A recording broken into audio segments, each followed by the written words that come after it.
We are live. We are live on this is our sixth live streaming to YouTube, to all our audience, and I couldn't be happier. But today I want to share with you 30 days can set a new foundation for lasting change. And the topic here is that many people can feel a bit stagnation around, and ongoing growth and adaptation is a key principle here to get us where we want to be. And yes, there is a challenge to overcome fear, the fear of failure, stagnation, for a long term personal growth, or it can be your professional growth, particularly if you run your show as you are a contractor and you are in charge of your personal and professional development. So, are you feeling stuck in your personal growth journey? What if in only 30 days you could see new foundations for lasting change? And this is possible. I will take you through this journey. So, today is that the fear of failure often stops us before we even start. Are you familiar with that? Yes, I had been very familiar with this. And when I say that growth is not linear, and the problem is that, yes, people feel overwhelmed, feeling that growth is one straight path. But when I say that growth is not linear, it means that it doesn't happen in a straight line. And think about in real life when we go for a walk and it's a mountain, or we go sailing, we never go on a straight line. Sometimes we even take a step back to catch our impulse and move sideways, and sometimes it takes two steps back before you look at the rocks and you look at all your environment around you. In other words, here, friends, growth can be messy, and it can be also unpredictable. And we, all of us here, may have experienced that unpredictability of life. But that is normal, right? That growth can be messy. The key here is staying consistent and focus. And today I'm going to share some strategies for you to gain the focus that you want in your growth and adaptation strategy. But for those of you that don't know me, and I'm just watching these for you, for those of you who don't know me, my name is Maria Semple, and I am broadcasting this live from the Maria and Sunday YouTube channel. And if you don't know, well, I am Sunday's mom, the caboodle, and I also the founder of New Life Coach for 16 years now. Although my channel was formed to share with you my camper life adventures with Sunday, I want to let you know that I am dedicated to the coaching practice of empowering people, empowering women from all over the world to reclaim their vision of who they want to be. I also pack some camper life adventures in between, and I can particularly, as I mentioned, I love helping women and those that have that niggling sensation that there is more to life than what they're currently having. And sometimes you have experienced that, and you can share with us here in the chat. Good to see you all. Well, and today we are covering that we'll explore the structure of 30 days that it can sprint you to have and obtain a sustainable growth habit. We'll discuss how focusing on one area, only one area over a short and manageable period of time, and committing to this, it will help you. Will also, I want to give you the analogy and think of it like training for a marathon. And by committing to run just maybe 1 mile a day, here in Australia, where I am, we measured the distances in kilometers.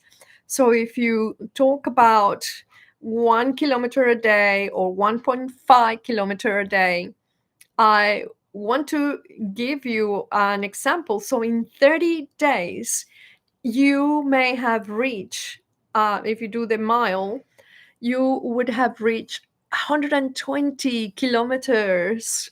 That is a large distance to cover. And imagine what that can do for you. So, I want to give you three examples here, for you to have an idea of what is possible to create. And I'll give you three areas, three different areas. And I would love your comments for you to really then let us know what areas you want to decide to practice this 30 days challenge, 30 days sprint. Let's think about a communication goal, shall we? And the goal here is that you could have, let's pretend, a meaningful conversation every day.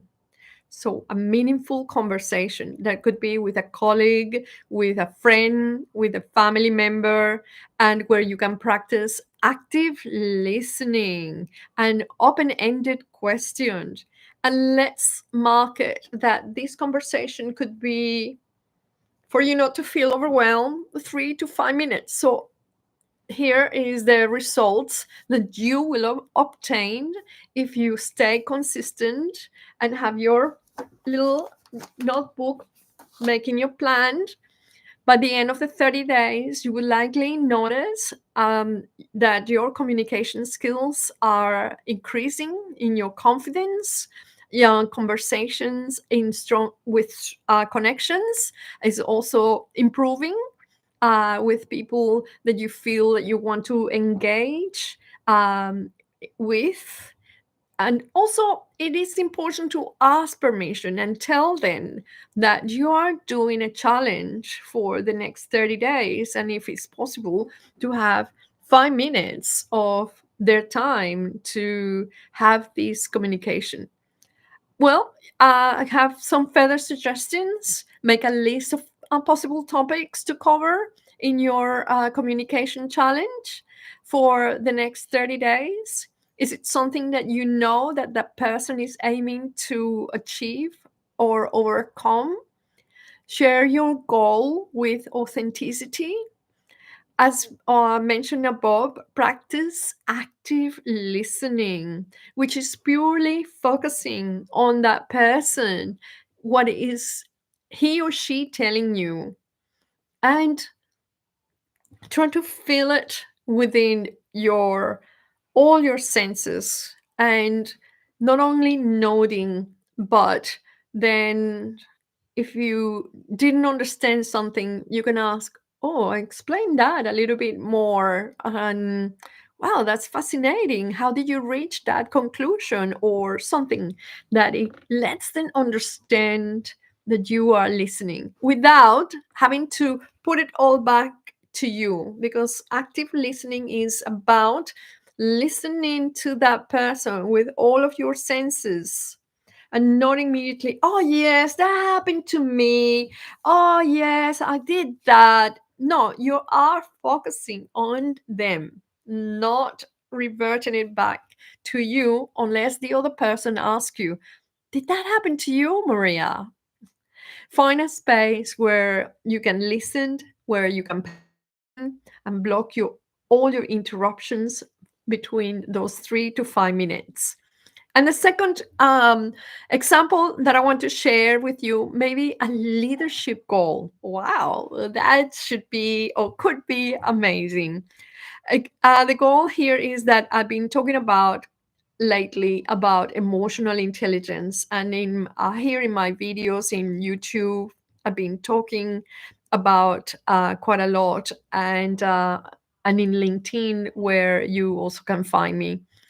So the goal here in leadership is to give genuine, constructive feedback at least one person a day. And it could be colleagues, team members, or family members. And please also, as I mentioned before, let them know of your goal and ask for their permission. And the results that you will obtain by doing this 30-day sprint in this particular leadership goal, after 30 days, you will be able to feel more comfortable giving and receiving feedback. If that is the case, you can turn this challenge around, and it's not only about you giving feedback, but you will say to people, I'm doing a challenge that I am receiving feedback for 30 days straight. Can you tell me in 5 minutes what feedback would you give me? And that is so important without being defensive. Oh my goodness, it is a big challenge. So make a list of facts that you have from a tangible project or an interaction. And yes, be very clear to understanding how others perceive you as a team member, if you are a leader, or if you are being led by others and you're giving feedback to others that are above you. As I said, why not ask permission? Be sure always, yes, to have that permission, and you always you would like the same if it's your turn. When you are soliciting feedback, you would like the other person to seek your permission. Start with what the person has done well. Don't go straight for all the negative aspects. Ask questions in reference of what you are talking about. For example, well, I have seen you working in this project lately with Mark or with Joanne or with Peter. I can see that you are enjoying very much this and the challenges that it has presented, if that is the case.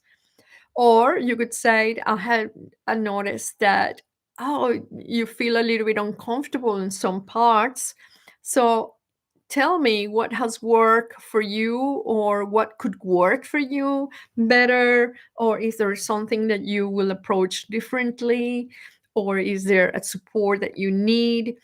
If they don't know, keep asking questions in reference to of what you may feel could be room for improvement.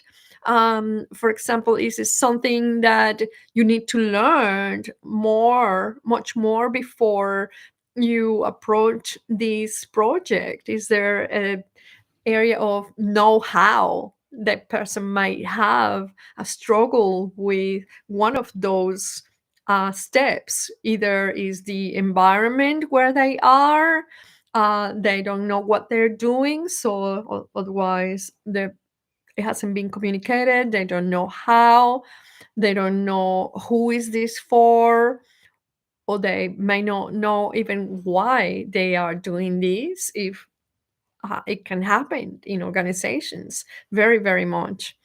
So I think then this is only your point of view when you are giving feedback to the other person, and always consider the two sides. Well, imagine how amazing will be if you get to do this challenge for 30 days. What an amazing growth you will obtain. The third example that I want to share here is about self care, or a health goal. Let's call it self care, shall we? Dedicate the goal that I'm suggesting, maybe you would like to consider. Dedicate 15 minutes daily to a self care activity. It could be meditation, it could be journaling, or a short walk. and track how you feel afterwards. The results that you will obtain here are that by the end of the month, you will likely feel more balance, less stress, feeling accomplished, and how these self care moments have positively impact in your life, your energy, your mood. And yes, so it is for you to assess that. Well, I find it a lot of fun to track the miles that I have walked in kilometers. And as I mentioned before, if I have walked or if you walk conservatively 4 kilometers a day, and sorry, I mentioned the wrong amount of kilometers just before, then in 30 days, you would have walked 120 kilometers. You can trace the distance to reach the nearest town. Here could be, I think, Ballarat, from Melbourne to Ballarat. It's, I think, 120 kilometers. So in 30 days, if I walk 4 kilometers conservatively, I could reach Ballarat in 30 days. How fun would that be? And this is the macro perspective that you can then put it that way. If you are choosing meditation, your growth goal here, could be how many minutes or seconds then that you were noticing that you stay focused on your breathing and before any thought or distraction came upon you.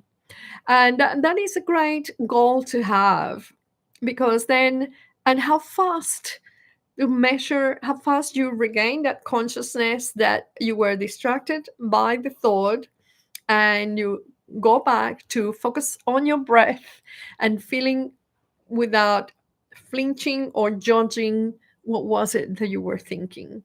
It happens to me at all times. Sometimes I think, wow, but this is part of the meditation, not to block those thoughts as well. They're all welcome. And without judgment, just go back into your breath. And you watch the thought they disappear, because that is all part of our awareness.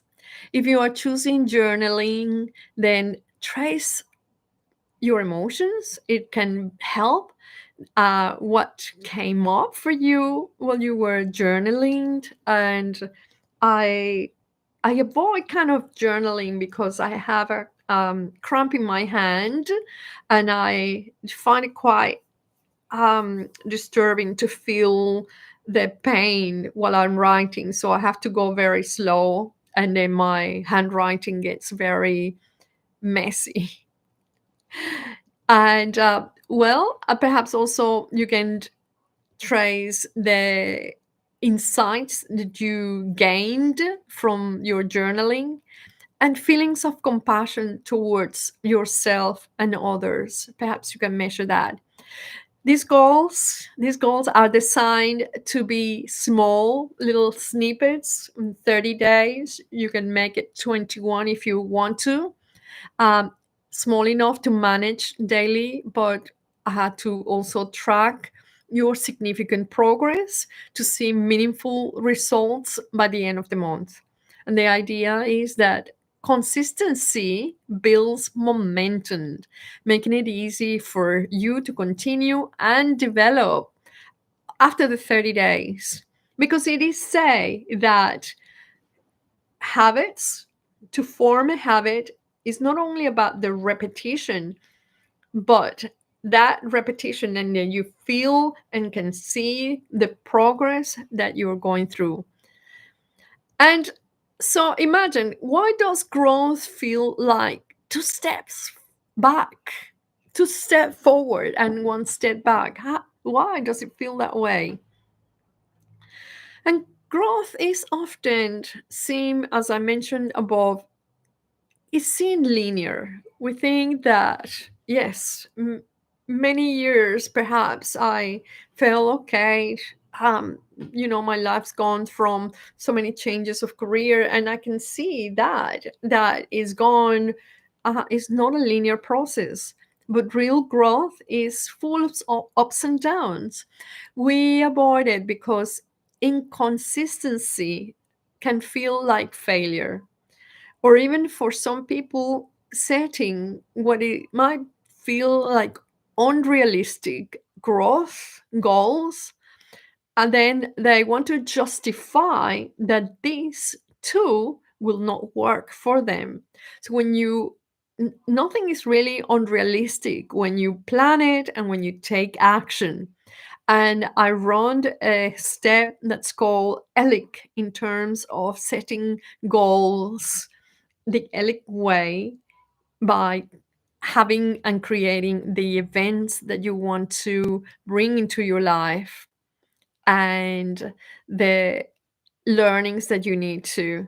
So many people avoid it because if you said, okay, I'm going to earn $100,000 in 6 months, of course that is possible, but do you have all the structure in place that will help you earn that in 6 months? And it can be for those that don't want to have the consistency, because you have to face a lot of challenges and even part of yourself that it needs to change. So they might want to justify that that's not going to work.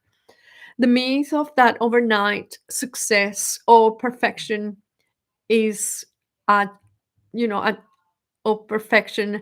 It keeps people from appreciating the small, steady progress. And that is something that you have to think very and be discerning of uh, this when you see it in social media. Imagine what is possible for you if you just focus on one area or one thing for 30 days. And I gave you 3 examples. In terms of science and neuroscience, research in neuroscience shows that habits form more easily when goals are small and consistent over time. And Dr. Jody Spencer tells us that neurons that are wired together, fire together, they're wired together. What does this mean? So in our brain, we have a set of neurons that when we feel stuck, that means that a group of these neurons may feel in a loop. And so when we try something new, even if it's small, inconsistent, uh, being persistent of what we are wanting to achieve, then the neuron starts, and you can see in MRIs and other images, is quite impressive. They start lighting up, and the circle in the brain starts jumping, and these neurons move here and there, and it creates a fascinating journey of that brain plasticity. And that is why it is says that neurons that are wired together, they fire together. And Dr. Joe Dispenza puts this in his book, The Breaking the Habit of Being Yourself. So the prefrontal cortex in a part of our brain is responsible for executive functions like decision making, self control, and long term planning, because it's the biggest area of our brain, and is that we call it the CEO of the orchestra. Then you make more decisions based on what you might imagine the future to be, or the decisions that are based on peace and harmony and things that represent and have a lot of meaning to you. This part of the brain helps us adapt to new situations. It helps us to solve problems and stay committed to our goals. Oh, I feel a sneeze coming up. especially when combined with positive visualization. And some people might not be able to visualize, but if that is the case for you, I just want you to feel it. Feel that, what is possible for you and how would that feel.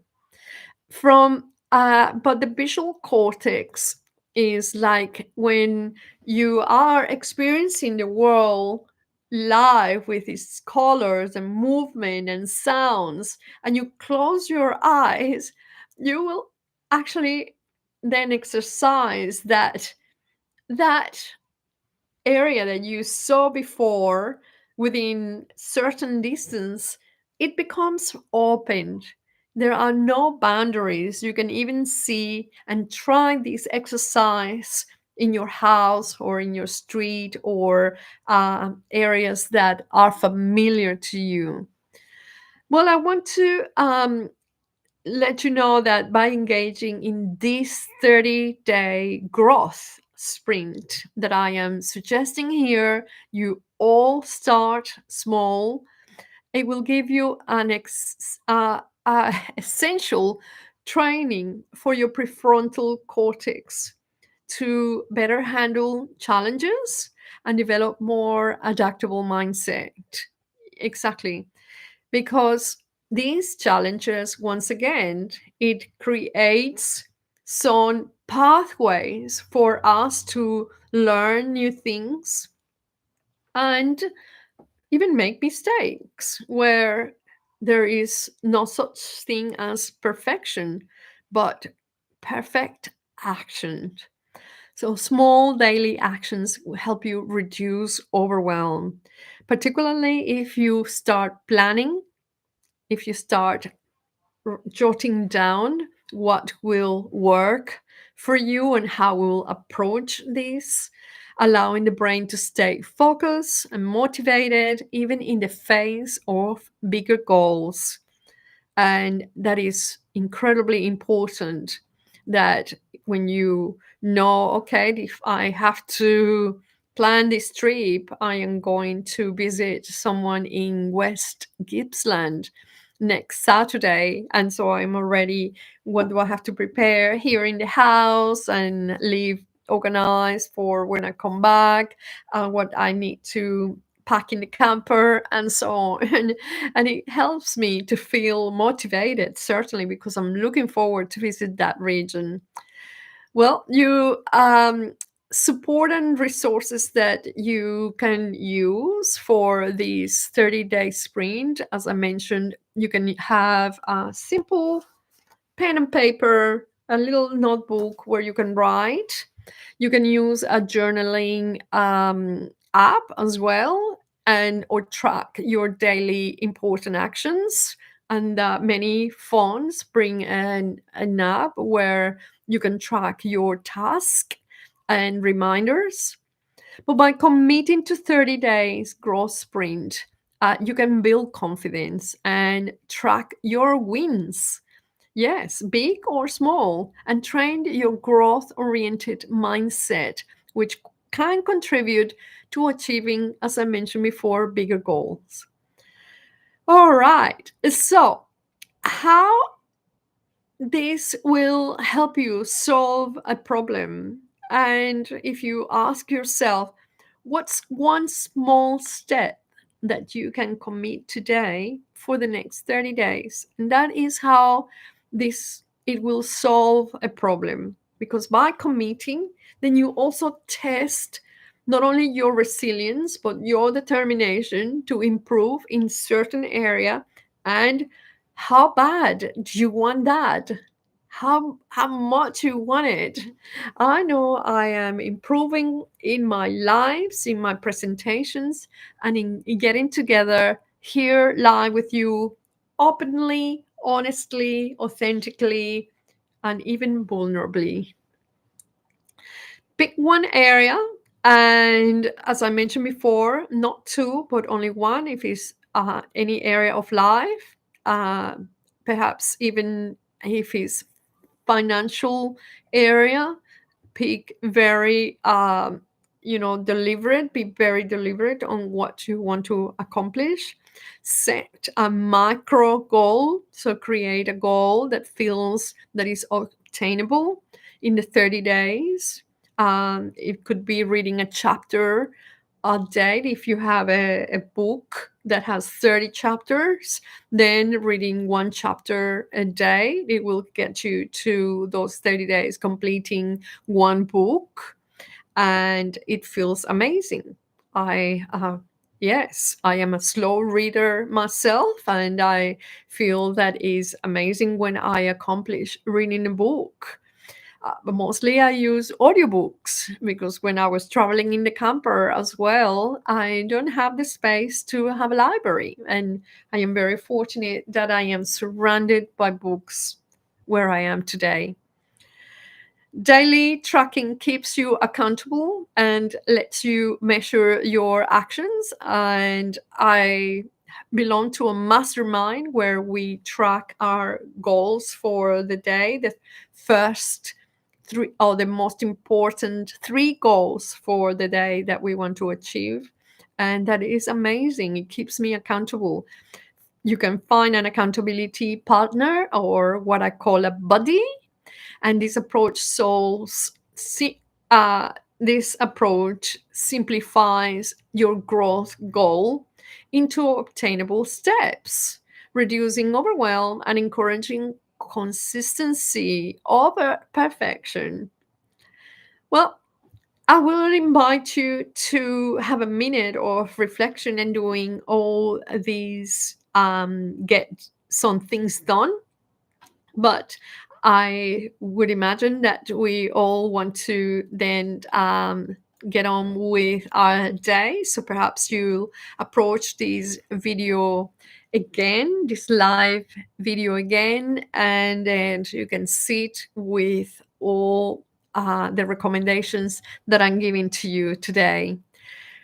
Well, so I wanted to wrap up here. Growth, and the points that I have covered is that growth is not a straight line, and it does not come in a straight line, but is about steady and consistent action. 30-day growth sprint creates sustainable change, and by focusing in one area at a time.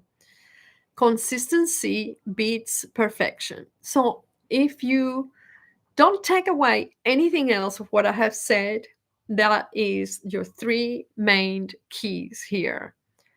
Growth is not in a straight line. 30 days growth uh, creates sustainable change, focusing on one area, and consistency beats perfection. Start small, stay consistent, and watch the compounding effect of your efforts. That is amazing. Well, if you are looking for some recommendations in terms of habit forms, and here, Atomic Habits, I think, by James Clear, it's been a very popular book in the last few years, and he has, I think, even master classes and a lot of resources over YouTube and videos from other thought leaders that they have interviewed James Clear. I suggest that maybe you can tap into some of those videos here over YouTube. This book explores the power of small, consistent changes and creating significant personal growth, very much like this 30-day sprint approach that I am suggesting. The New Psychology of Success by Carol Dweck, and her work on growth mindset highlights why viewing challenges as opportunities to grow is essential to long-term success, aligning with your steps of encouragement and resilience and overcoming fear. And that is very important because challenges are opportunities in disguise. It depends on which approach you want to take you want to give them. The Compound Effect by Darren Hardy, and this book also emphasizes how small actions repeated over time lead to massive results. And his insights aligned well with the focus on consistency and setting manageable goals. Yes, so this is what we are emphasizing here: consistency and focus on manageable goals, or small goals that don't feel that will take you completely to overwhelm, because that could be then an excuse. Well, if I can make some recommendations here, I encourage you to commit to your 30-day growth sprint. Ask a friend if they can support you, and join us for the next live of our program, Reclaim Your Vision, Rewrite Your Story. And I will put the link in the comments here for you to join us. I would love to hear your thoughts on what resonated with you the most in this live. And yes, thank you. Until next time, where there will be another topic of your personal and your life accelerator with Maria. Thank you so much. We'll see you next time.